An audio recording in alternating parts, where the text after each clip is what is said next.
Come on in. It's the Sports Parlor Podcast, brought to you by betJACK.com. And now, please welcome the guys who know it all, Phil Taylor and Nick Pedone. Welcome on into the Sports Parlor Podcast, presented by betJACK.com. You guys got to head over to betJACK on social media, particularly on Twitter, doing a Browns and Bengals giveaway leading up to the Battle of Ohio on Sunday in Cincinnati. Giving away a Baker Mayfield jersey, giving away a Joe Burrow jersey, but also there's a poll up on Twitter at betJACK asking the fans out there who has the better fan base, the Cleveland Browns or the Cincinnati Bengals. Whoever wins that poll is going to get 3 additional jersey giveaways, so make sure to go check that out at betJACK. On Twitter, I'm your host, Nick Pedone, joined alongside, as always, 2011 Cleveland Browns first-round pick Phil Taylor. Phil, welcome back on into the Sports Parlor. What is going on in Cleveland, Ohio, my friend? It's crazy out here. Nobody knows. It's a mystery. Nobody knows. Yeah. We'll see. Maybe at 4 o'clock today, we'll figure some stuff out. Yeah, so to give people out there a little bit of a further insight on how this show works, we recorded on Tuesday. So as we're recording this right now, literally news can break about trades around the NFL, whether it pertains to the Browns, whether it doesn't. It was a bizarre week for Ohio football. Both the Bengals and the Browns lost in kind of, disappointing fashions in their own rights. Ohio State was able to squeak past Penn State. It wasn't much of a squeak. They kind of blew them out, but it could have been much bigger. And Cincinnati Bearcats are still number 2 in the nation. But what's at the forefront of everyone's mind as we're recording this is the trade deadline stuff. It's the Odell Beckham stuff. Obviously, he had a historically bad game on Sunday by his own standards. It wasn't really him that was the bad game. It was just the results. It was the production. 2 targets, 1 catch, 6 yards. That was it for Mr. Beckham. Now, the real Mr. Beckham, Odell Beckham Sr., who's Odell's dad, is on Instagram posting, videos of all the times that Baker has missed Odell. And it seems like although this team is 4-4 in Cleveland and they do control their own destiny in doing so, it feels a lot closer to 0-8 than it does 4-4. Yeah. I mean, the whole Odell thing, I think you can't necessarily, like when it comes to his dad posting that stuff, you can't blame that totally on Baker. You know what I mean? It goes both ways. And I'm sure it's plenty of, because really it's about timing on the offense. And you don't know, like if you've been hurt, you're not going to get the timing of the quarterback. And sometimes you might have to go 12 yards, you know what I'm saying? And, Baker throws it at 10. You know what I mean? And he might take an extra step, and it throws you off. So, I mean, it can be a lot of things that's to be adding on to what's going on. But, I mean, I feel like it's just a bad situation for everybody, you know what I mean? And I hope they figure it out and see what happens later on. It's weird, and we're definitely going to get into some more Cleveland Browns talk as we get into your Phil's facts. We'll also give you guys our entire NFL picks for the week. We'll go through every game as we always do. We were just awful this week. We both tied. I'm not even going to say what the records were last week. We got to get right, just like the Browns got to get right. You are 56-31 on the season, which is still impressive. That's still a very good record with a bad week, and I am firmly 3 games behind, 53-34. So we both need something to shake this week. I'm sure we're going to make some picks. There's a lot closer games. There's some weird matchups, not exactly great matchups, but there's a lot closer matchups. So we're really going to have to think hard when we get to our pick segment. That'll be towards the end of the show. Phil, kick us off with your first fact of the week. All right, number 1 we got, is the sky falling in Cleveland? I don't think it's necessarily falling, but some things that got to be ironed out, and if things is true and Odell is truly unhappy, I think they should get what they can for him, while they can, you know what I mean? And he's at this point in his career where he can still do a little bit, and a lot of bit, I should say. But, yeah, I mean, if he's not happy, get him somewhere where he is and get something for him. I think the reality of the situation, too, whether he is traded or not, which is, something that's completely out of our control, it's unfortunate, and it's starting to affect all parties. And we've seen these kind of meltdowns. And I don't want to call this a meltdown. Again, we're 4-4. It feels much worse, but you still have 2 divisional games against the Ravens, important. 2 divisional games against Cincinnati, important. 1 more divisional game still against Pittsburgh, important. There's a lot of meat left on the bone of this schedule. So even though it feels like the sky is falling, it's kind of not. How is it in the locker room on days like today and weeks like this week where you had a really ugly loss in Pittsburgh? Those guys will be the first to say it. They didn't play how they want to. The coaches didn't coach how they want to. It was ugly and it reeked of old Cleveland Browns. Just how tough is that, like a week like this, when things really went south and you got another really, really important one in Cincinnati on Sunday? You got to clear it. You know, it goes back to my college days at Baylor and Coach Kaz Gazzotti, man. He always preached clear it. You know, that game is over. You know, clear it, clear your mind, move on to the next. You know, they're on to Cincinnati this week. Because if you going into Cincinnati still thinking about the Steelers, it's not going to help you. You know what I mean? So they just got to clear it, move on, you know, fix the mistakes in practice and things like that, and get ready for a game against Cincinnati. Yeah, it's crazy, and it's, you know, obviously being a professional athlete, I'm not telling you anything. It's hard. You know, it's the hard work that goes in on the field and physically, but mentally, you guys are in a different universe. You know, and that's in any sport. That's in football. That's in baseball. That's in Olympic pole vaulting. To be at that high level, you have to be so mentally locked in. It's just so tough, I think, for me as somebody that's never played sports at that level, but still has played sports, to tune out that kind of noise, you know, that's going on this week with the trade deadline and with the Stephen A's of the world and everything that's evolving around the team, to not let that infiltrate the locker room. I really just can't comprehend how that's done. I mean, just being a football player in general, when it comes to that, it's just drilled into our minds. You gotta clear it. You know, you can't dwell on the past. You know what I mean? So you keep worrying about, you know what I'm saying, you know, what you did the last game is going to hinder you during this game. You know, so you got to clear it, get your mind right, do what you got to do. Yeah. You know, you take it on the chin. You know, it is what it is. You got another chance to play him again before the season is up. Make the best of it. I think it's like anything also, you know, you got to control the controllables. Like these players that go on the field that make the big money to make the plays, like, unfortunately, they're not controlling what's going on in the front office at 4 p.m. today. They're not controlling what happens after that. You know, if there's tough decisions with cuts and, you know, the Browns want to pick some people up and drop some people, like, that's out of everybody's control. It's out of our control as fans and ex-players, and it's out of the current players' hands. Like, you got to let the guys in the suits be the guy in the suits and, you know, let them figure that out. So I agree with you. I don't think the sky is falling yet. Big divisional game coming up. I worry what happens if the Browns do lose this game in Cincinnati. We'll talk about that at the end of our pick segment when we pick both of our Ohio teams this time they're playing each other. But I don't think the sky's falling yet. They're 4-4. Last year at this time they were 5-3. Could easily turn around and still make a run. Oh yeah. All right, cool. Throw us to our number second 2 fact this week. Got the Battle of Ohio. Mike White carves up Cincy. The Jets. Mike White went off. And Michael Carter went off. Yeah. You know, so, yeah, that was a tough one for the Bengals to lose, man. And it was a battle. I don't think necessarily nobody had truly a terrible game. It was just everybody was playing great. You know what I mean? So, yeah. And we saw also, and, you know, we could relate this to the Cleveland Browns, too, since these two teams play each other this week. We saw that the Cincinnati Bengals can be passed on. This guy went out there, Mike White. I didn't even know who Mike White was. He's former Cleveland mayor, Mike White. Okay, we had a mayor named Mike White. Went out there and threw for 400 some odd passing yards. Didn't even know who he was leading up to this week. I host a sports podcast that had no idea who Mike White was. So he went out there and went ballistic. The Browns got to find a way to do that, to copy that, whatever it was, and let Baker go out there and actually throw this thing. And they gave up,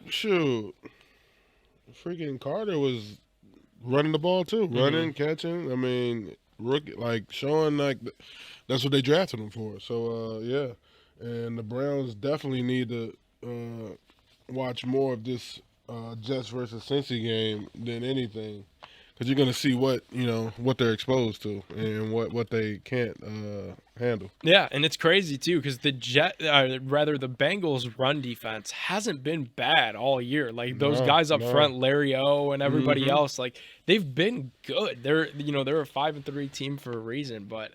Man, it was just a weird performance. It's weird, too, that, some of their losses, the Jets, like, with a backup quarterback, the Bears, that was still Andy Dalton. Like, some of their losses are just very, very weird. So, they're a young team.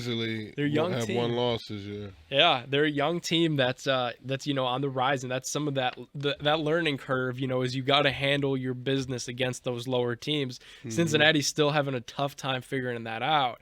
This could be a good opportunity for the Browns to get right. Oh, yeah, for sure. But I think this is more of a must-win for the Browns than the Bengals, for sure. Yeah. But when it comes to the division, it's a must-win for both teams. It's a division rivalry. I mean, every game in the division is a rivalry for the Browns. So, yeah, I mean, they got to come out here to play this week. And the Bengals, too, on the inverse, both of these teams have a bad taste in their mouth. The Bengals feel like they got robbed. There was a call at the end that didn't go their way. And then the Browns just got kind of embarrassed by a team and outclassed by a team that had their kicker murdered in the first half. And Chris Boswell got demolished out to the shadow realm. Don't fake it if you ain't with the shits.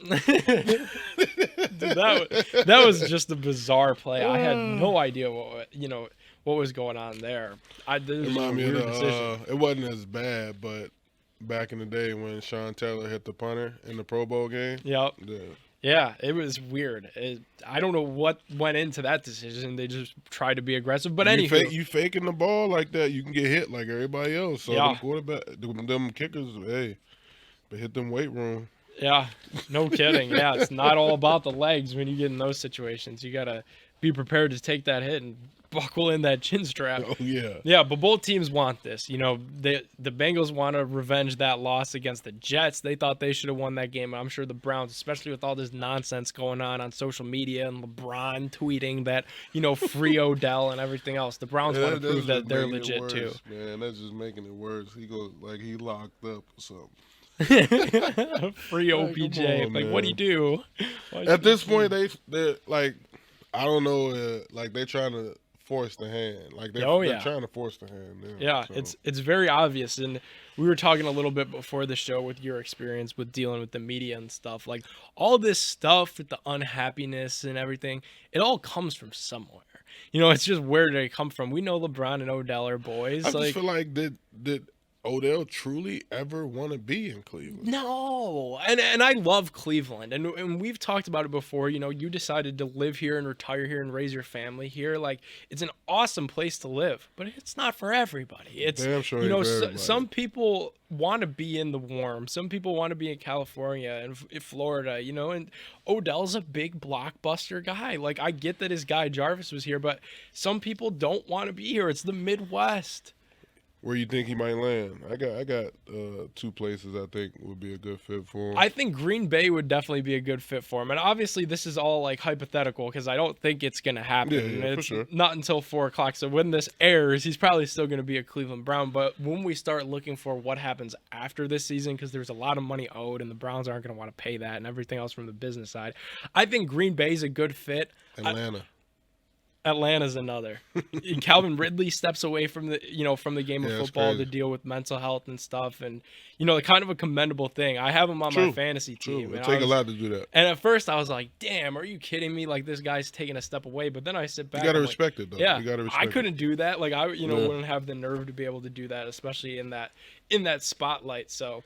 Crazy, but yeah, Odell would kind of be a shoe-in fit in Atlanta. There, and I was thinking in where was that? But could Matt Ryan get him the ball? Then that turns to that. I don't know. you know my thoughts on Matt Ryan, so I feel like they needed a shoe, but he been getting Pitts the ball. Yeah, a little bit. Right now, but Pitts gonna be the guy now that Ridley stepping away. Mm-hmm. So yeah. Crazy. All right. Fact number 3. Yeah, fact number 3. Man, this was a tough one. Derrick Henry's impact in the injury. This is tough. Hopefully, he's a true tank and he'll get back sooner. But I wouldn't want him back sooner if it's not, if it's not right. You know what I mean? If they're not going to go to the playoffs or at least compete for the playoff spot, there's no point in him coming back. That's what's crazy about this, man, is the but it's a big blow. Big blow. The Titans are 6-2. So I mean, they're poised to win that division. The second place team is the Indianapolis Colts at 3-5. So it's like, there's definitely a nice cushion for Derrick Henry to kind of rehab and take his time. And if it, we heard 6 to 10 weeks. So if it could somehow be good news and you could come back from a surgery in 6 weeks, which it depends on how bad it was. Because in one of those injuries where, it's going to hurt if you try to play on it. Yeah. But, you get the surgery now and you rehab it right, it's like it's never happened. You know what I mean? So if he can get things right, and even if it's the further end of the 6 to 10 weeks, that'll be right around playoff time. Yep. You know what I mean? So if they can scrape up 4 or 5 wins, that's what it boils down to. Yeah, I think they can do it. Yeah, you know what I mean? They got to find ways to get it done without him now. Like you pay 52 other guys on the roster for that very reason. And this is where you're gonna see what they're made of on offense if they can utilize somebody else to fill them shoes. I mean, look, they made kind of a big offseason splash. Whatever. I mean, I don't want to get into has it panned out, has it not panned out. They got Julio there. Julio is a generational talent. He's probably at the end of the generation that he was a talent. I feel like he just dealing with nagging injuries and stuff like that. But still, man, if you could get a couple tutties out of Julio and you could make these games close and get A.J. Brown going, we know he's a beast. Yeah, for sure. Boy, you could scrap a couple wins up. It's all just, we gotta see how it shakes. They're going to figure it out. Yeah. They're going to figure it out. It's always next man up. And oh, man, how nice is it, too, that they play I wouldn't be surprised. I'm not necessarily sure I think they would make the move, but wouldn't be a bad idea for them to make a trade for somebody, Could happen, yeah. There's running backs that are available. Marlon Mack, that's a kind of in-division thing, so that's probably not going to happen. Jones. But Ronald Jones, there's names and there's guys out there. So we'll see how it shakes. You ready to get into our weekly picks? Oh, yeah. All right, let's do it. Make something shake. From big parlays to picks on the money line, here are Phil's and Nick's picks of the week. Alrighty, if you're new to our weekly pick segment, how we do this is we're getting you guys ready for legalized sports betting in Ohio. We don't know when that news is going to come, but when it does come, we want to make sure everybody out there is ready. We want to make sure people understand how the spreads work, how the money lines work. We talk about it all in this segment. We make our picks exclusively on the money line, which means that we're picking these things winner or loser. But we also, in order to make informed picks, we look at the spread. How much are these teams favored by? What's going which team's way? So we're going to get into all of that and so much more. Pick every game around the National Football League, and we always start on Thursday Night Football. Kind of a different type of Thursday Night Football matchup, as the 3-5 Indianapolis Colts will be at Lucas Oil Stadium in prime time, playing host to the New York Jets. We talked about it coming off that big win with Mike White at quarterback. Zach Wilson, their rookie, is injured, and it'll be Mike White again at quarterback for the New York Jets against these Colts. It's going to be, Colts 10.5. Whew. I don't know. After that game, that performance, do you want to take the 10? You can take the 10.5. I'm not touching the spread in this game at all. 10.5 is a ton of points after what we just saw from the Jets in a very impressive win against the Bengals. I'm going to pick the Colts just because I don't know if New York could do it twice. That's the question now. Sure. Is can you do it twice? Can you establish consistency? I'm sure Rob Salah in his first year as head coach, that's what he's going to be preaching. Like we could do it again. This is another winnable game against a winnable opponent. I'm going to pick the Colts just because they're at home. That 10.5 number, something tells me Vegas sees something that they're really, really favoring the Colts. So I'm going to pick them there. It could be their offense, It could. Wentz has been playing a lot better the last couple of weeks, and I'm damn sure not taking the 10.5. No.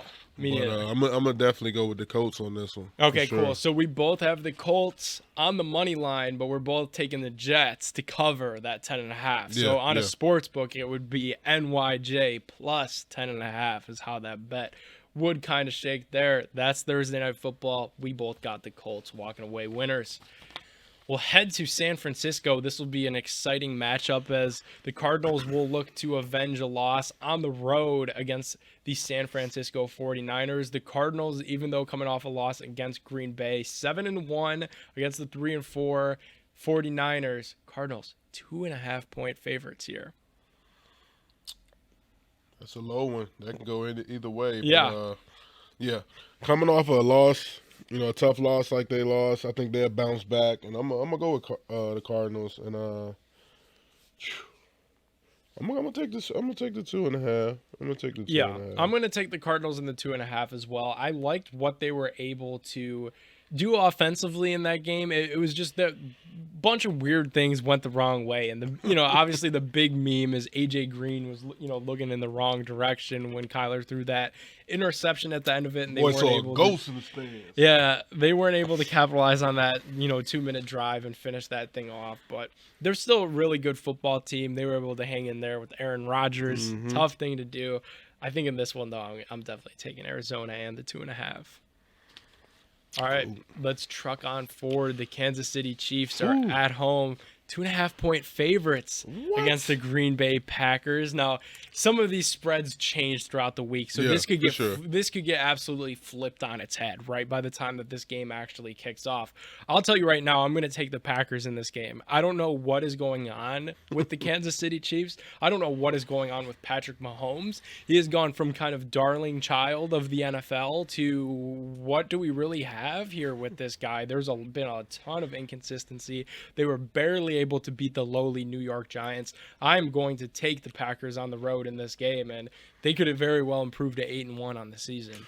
Yeah, man, they've been a quiet 8-1. I mean 7-1, and I can't pick the Chiefs right now until I see some improvement. Man, they've been making a lot of mistakes on the offensive side of the ball, and giving up a lot on the defensive side of the ball. So something's got to give. I'm taking the Packers. It's crazy, and we're through week 8 now, and you look at some of these games that we're talking about.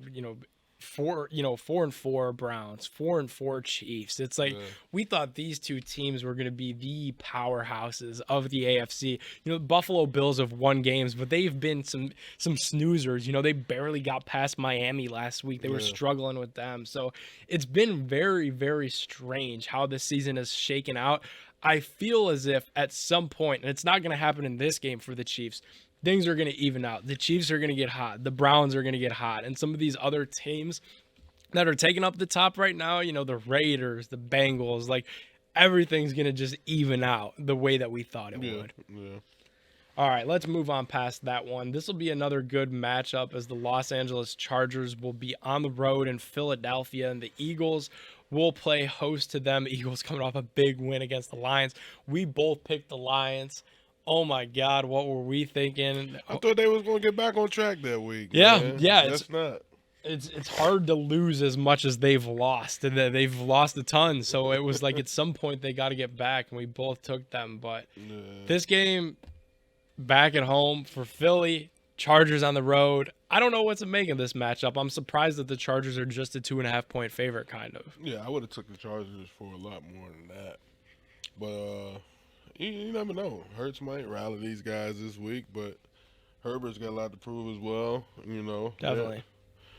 4-3. They started off a lot better, but I think they'll still get this one. I'm gonna go with the Chargers on this one. Yeah, I'm gonna take the Chargers as well. I think it could be a bit of a closer game. I'm still gonna take the Chargers in the 2.5 because that's just like winning by a field goal, which is how most games go anyway. So if you're taking the Chargers in a game like this, you might as well take money line and spread because it's very slim chance that they're going to win by 1 point or 2 points and screw your bet. So give me the Chargers here.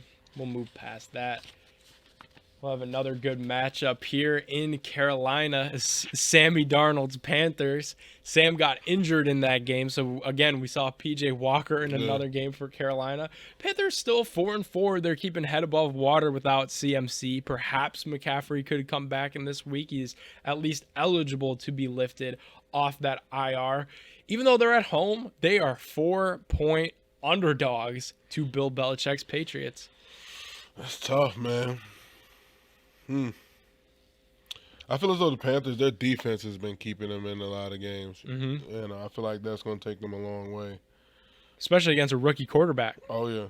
And Patriots, man, I don't know.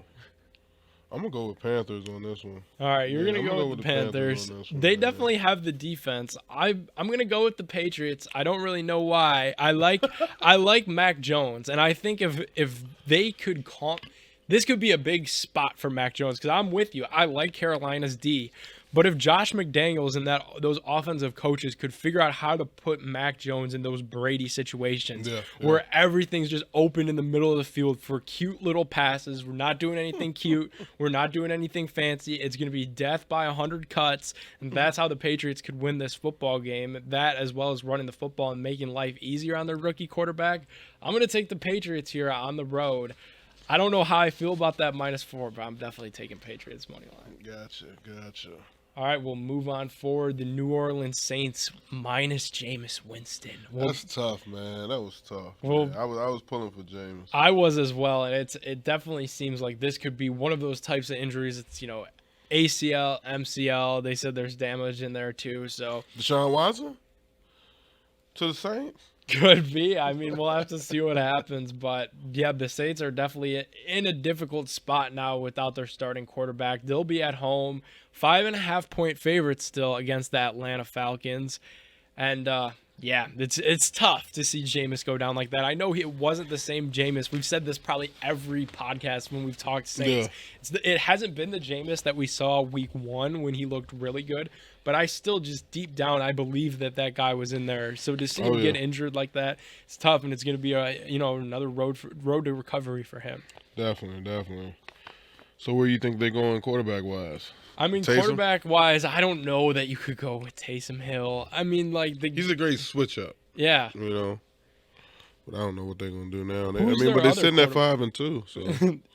You see that? Got a little ghost in here. Yeah, so to fill everybody in that's listening to the audio version, we have a football here on our video set, and it started rolling around here in this cabinet, kind of threw us both off. So I'm actually going to pick Atlanta in this game, man. No Calvin I was going to Ridley. do the same thing, man. Yeah, I'm going to pick the Falcons. 5.5 seems like a lot, and they definitely like the Saints in this matchup, but I'm going to take Atlanta.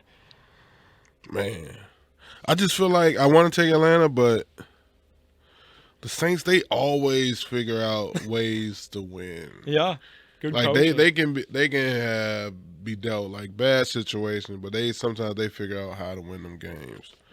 Man, I'm gonna go with the Saints. I want to go with the Falcons, but I'm gonna go with the Saints. Hey, it's the logic. I feel as though I feel like the Falcons gonna underestimate them because Winston is not gonna be there. I think they're gonna pull it out. I mean, that's the logical pick. They're 5-2. Falcons are 3-4. We talked about it though a little bit when we were talking about Odell. I think Matt Ryan's figured out how to be the old quarterback and just throw the ball to Kyle Pitts. Get him rolling. They got Cordell Patterson, career resurgence as a running back. Keep him going. That's a win condition for Atlanta. All right, we'll move on forward to Sunday Night Football. Phil, we're going to get a look at the Tennessee Titans without Derrick Henry in prime time as the Los Angeles Rams will play host to the Titans. Rams, massive 7.5-point favorites at SoFi Stadium. And I got to say, for good reason. Yeah. Yeah.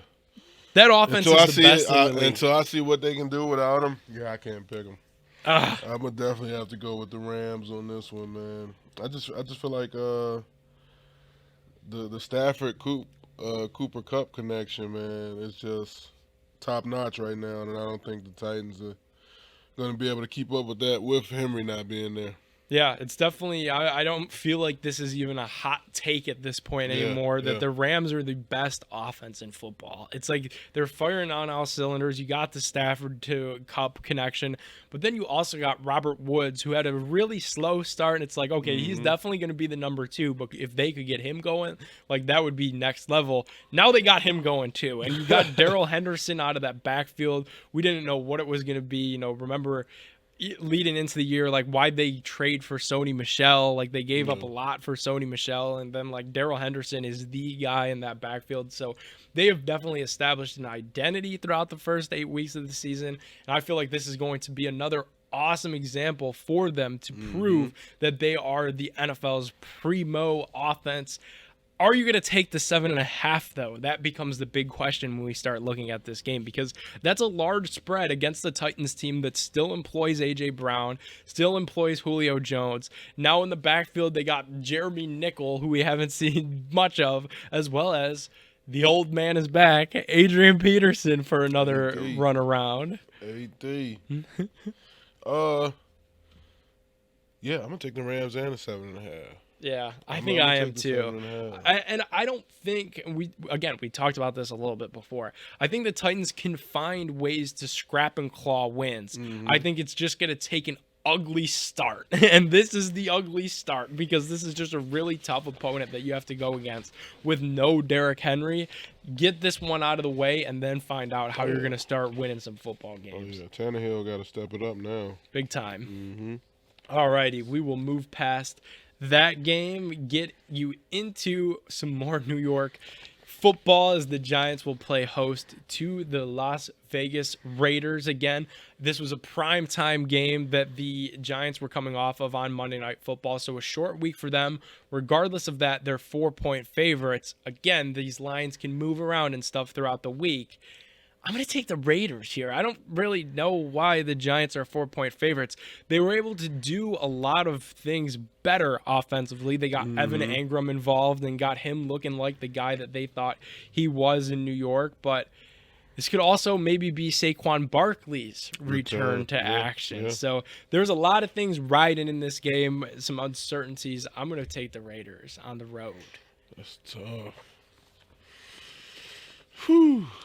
Giants. I'm going Giants on this one. I feel as though even if he don't come back, I feel like me watching the game the other night, I feel like they're not bad. They're not far away. They play together, and they do. Other than like a few mistakes and like limiting some big plays and things like that, the Giants aren't far away from being 500. And so. Dude, another thing with them, too, is even without Saquon, like it sucks for them that it's taken them this long. Yeah. They figured out how to use Devontae Booker a little bit, so It's not like they have no run game anymore. You know what I mean? Oh, yeah, they was holding the thing. Yeah, and for the Raiders, I think their win condition is just going to be the Giants' defense is still not superior. So you got to find a way to throw the ball. You got all these speedster Bama guys. You got Henry Ruggs. Throw the football downfield with Derek Carr. That's going to be your win condition to get out of there and to cover that 4-point spread. Give me the Raiders on the road. Cool. All right, we'll head to Dallas. How about them Cowboys? Man. Cooper Rush, Phil, got the win for the Cowboys. The Cowboys are for real at 6-1, and in this game, they are 7.5-point favorites against Vic Fangio's Von Miller-less Denver Broncos. Yeah, that's tough, man. Yeah, as much as I hate to say the Cowboys are good, they looking pretty decent right now. They looking pretty decent. Pretty decent. They looking pretty decent, man. They looking pretty decent. So you told me at the beginning of the year when I said I think the Cowboys could be good. We were a couple weeks into the season when our show kicked off. You were like, dude, we'll talk week 8. We'll talk 8 weeks in. We're 8 weeks in, Phil. Cowboys are sitting pretty. And I said they're looking pretty decent. I like it. That's decent, though. I'm saying that they're looking good. They are. I mean, they 6-1, but they got to finish out. If they finish and they end up going and they lose maybe 2-3 more games, if that, they good. But are they gonna win the games that matter? Yeah. Like ain't nothing like a Cowboys fan hearing them all year. You know what I'm saying? Why they 6-1 and all this, and then playoffs come, you don't hear nothing else. Yeah, I'm curious to see how that'll go. And we're going to do this, this show and these picks throughout the playoffs too. So maybe you'll have your day against me with these Cowboys. But But right now, I'm picking them to stay hot. Yeah, I'm picking them because it's the smart choice. Give me the 7.5. I don't know what Denver's doing. I got the Cowboys here. Yeah, I'm gonna take Cowboys too. That's a smart choice to take the Cowboys right now. But yeah, I'm gonna take the Cowboys. I'm gonna take the 7.5 as well. All right, cool. We'll move past that one. We got a couple bottom of the barrels that we'll kind of move through pretty quickly. We got at Hard Rock Stadium, Miami Dolphins are going to be home against the Houston Texans. Texans can't really get anything going in the right direction right now. Dolphins 7.5 point favorites. I'm going to pick the Dolphins just because I have to. But, yeah, I don't really have anything nice to say about either of these teams, unfortunately. Yeah, I'm going to go ahead and go with them as well. Dolphins, they were able to keep things close with the Bills. So if we're looking for a logical reason to pick Miami, I guess it's that. Do you like the 7.5? Do you care about the 7.5? Man, with Houston, I'm taking the 7.5. I feel like they don't know what's going on. Ever. Yeah. The reporters ain't showing up to the game, nothing. I'm going to take Miami and the 7.5. All right, cool. Well, we'll move past this one. This will be another pretty easy game to pick, even though it is in Jacksonville. The Jaguars are going to be at home against the Buffalo Bills. Bills, 14.5 point favorites here. Man. I'm definitely taking Buffalo on the road. Easy. That's a lot of points, though. I'm not taking the 14.5. I don't think that's I am. That's a lot. Either. Yeah, that's a lot. Even though the Jags are, what their record says right now, but it's still any given Sunday. Any given Sunday. And who knows? Urban might pull one out of the hat. Yeah, get them close enough. I agree with you. I would definitely take the Jags to cover, but I got Buffalo winning this one pretty easily. Let's head on over to this game, our last matchup this week before we get into our primetime Monday Night Football as well as Browns and Bengals. The Ravens will be at home 5-point favorites to the Minnesota Vikings. Again, I feel like I kind of know who we're both going to pick. I'm going to take Baltimore. They're the better team. There's no reason why they should lose this football game. True.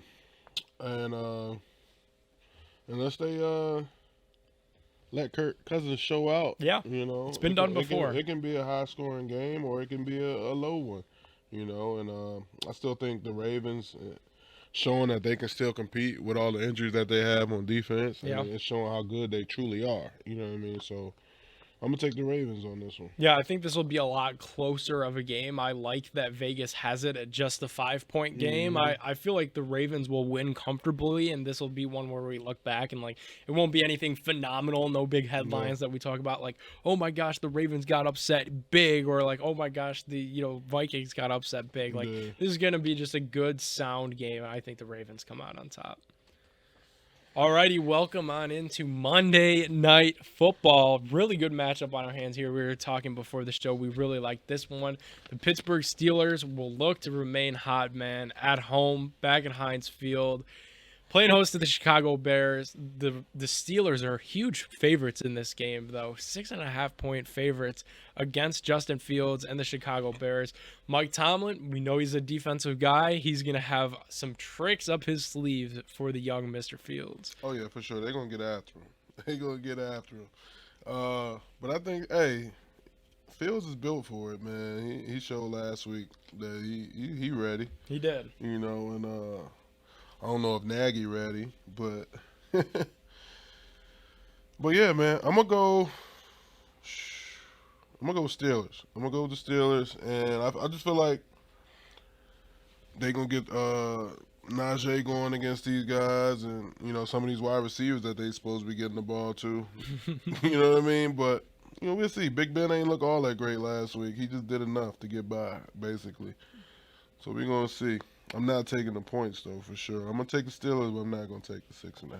I think I'm in the same boat as you. I think the Steelers are getting on the right path. I hate to say it, but they do look really good. And Chicago, they're a young team. They're learning. There's going to be bumps in the road.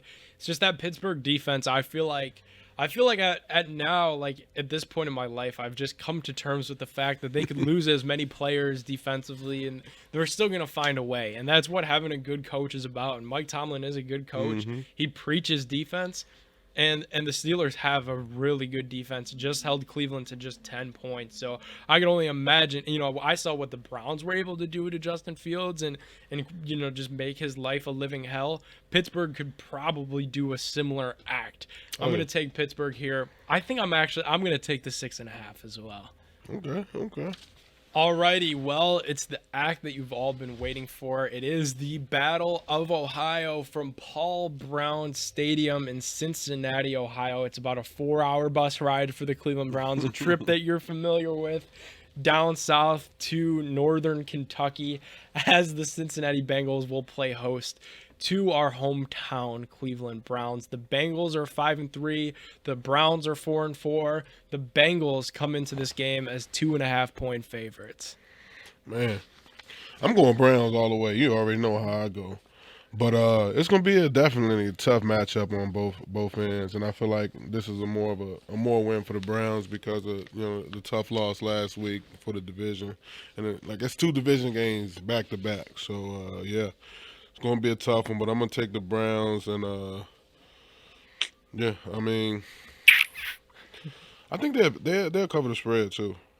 So I think they'll beat them by more than 2.5. Yeah, definitely. And I mean, with these Cleveland Browns, it's been so up and down. For me, my biggest question, and I know we'll get into your win condition for the Browns, is it's got to be establishing an identity offensively. It feels bizarre for me to say that, but I feel like now after we saw that loss with the Pittsburgh Steelers, it was like, what are we doing on offense? We're throwing the ball on first and second down out of empty set, not utilizing Nick Chubb. I know he was coming off the injury in the Pittsburgh game, so they wanted to ease him back into action. No play action, no bootleg, no roll in the pocket. It was stale. Yeah. It was stagnant. It was boring. So the Browns need to establish an identity offensively against the Cincinnati Bengals, and what a better opponent to do it against than the Cincinnati Bengals, where the Browns have dominated them in the Baker Mayfield era. Baker just has 1 loss in his career to this Cincinnati team, and it was the end of Freddie Kitchens' year where everything was just going awry.